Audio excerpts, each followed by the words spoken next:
Health care മാനേജ്മെൻറ്റിൽ, hospital അഡ്മിനിസ്ട്രേഷനിൽ നമ്മളെല്ലാവരും വളരെ കാര്യമായി ശ്രദ്ധിക്കുന്ന ഒരു കാര്യമാണ് മനുഷ്യർ വളരെ സ്വസ്ഥമായി ജീവിക്കുന്നതിന് നമ്മുടെ ഹോസ്പിറ്റലിൻ്റെ സ്റ്റാൻഡേർഡ്സ്, സേഫ്റ്റി പ്ലാനുകൾ, ഹോസ്പിറ്റൽ ക്വാളിറ്റി ഇംപ്രൂവ്മെൻറ്റ് എങ്ങനെ സഹായിക്കുമെന്നുള്ളത്. നമ്മുടെ ഈ ഒരു standard 16th standard of COP നമുക്ക് 4ാമത്തെ ഒബ്ജക്റ്റീവ് എലമെൻറ്റിൽ ഡീപ്പ് വെയിൻ ത്രോംബോസിസിനെ കുറിച്ചൊരു അവയർനെസ് വേണം.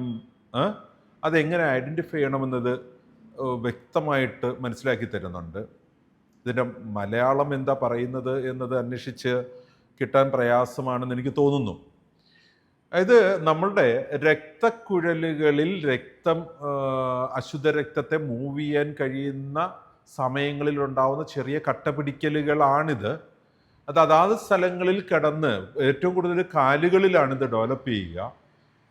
കാലിൻ്റെ വേദനയായിട്ടും ഒരു നീർക്കെട്ടായിട്ടും ഒക്കെ പലപ്പോഴും നമുക്കിത് ഫീൽ ചെയ്യുന്ന ഒരു സംഗതിയാണ്.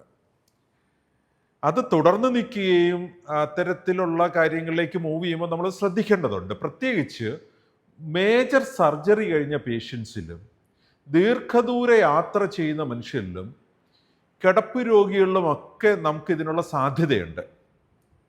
ഇനിയിപ്പോൾ കാലിൽ അത്തരത്തിൽ നീര് കെട്ടുന്നതും ചെറിയ വേദനയൊക്കെയാണ്, പോട്ടെ, കുഴപ്പമില്ല എന്ന് വിചാരിച്ചാൽ ഇവൻ്റെ പ്രശ്നം എന്താണെന്ന് വെച്ചാൽ ഇവർ നമ്മുടെ ശ്വാസകോശത്തിലെത്തി അവിടെ തറഞ്ഞിരിക്കുന്നതിനും അത് പെട്ടെന്നുള്ള മരണത്തിന് കാരണമാകുന്നതിനും, അതായത് ഇപ്പോൾ റോഡ് ആക്സിഡൻറ്റുകളിൽ കൂടെ മരിക്കുന്നതിനേക്കാൾ കൂടുതൽ മനുഷ്യർ ഇത്തരത്തിൽ മരണപ്പെടാനുള്ള സാധ്യതയുണ്ടെന്നാണ് പഠനങ്ങൾ പറയുന്നത്.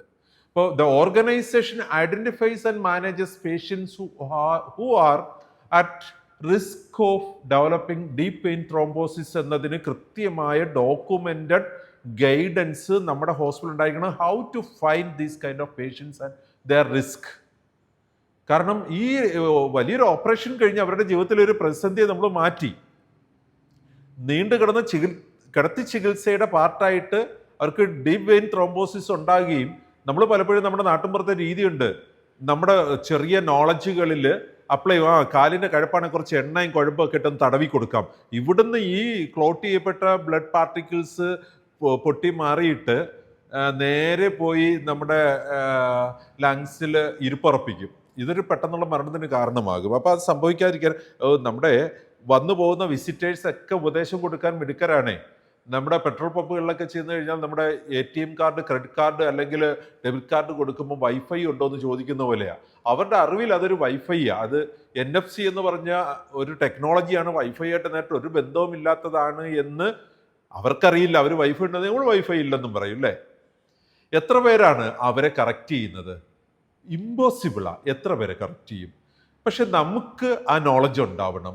സോ നമ്മുടെ ഹോസ്പിറ്റലിന് ഈ ഒരു 4ാമത്തെ കോർ ഒബ്ജക്റ്റീവ് എലമെന്റിനെ കുറിച്ച് വ്യക്തമായ ധാരണ ഉണ്ടാവണം.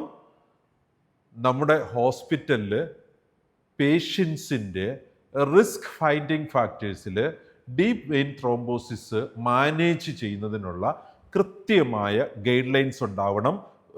അപൂർവമായിട്ടാണ് അതൊരു സർജറിയിലോ വല്ലോ നീങ്ങേണ്ട ആവശ്യം വരുന്നത്. പലപ്പോഴും അത് ഓറൽ ഡ്രഗ്സിൽ കൂടെ തന്നെ മാനേജ് ചെയ്ത് സോൾവ് ചെയ്യാവുന്ന വിഷയങ്ങളാണ്, എന്നാൽ ഡേഞ്ചറസുമാണ്.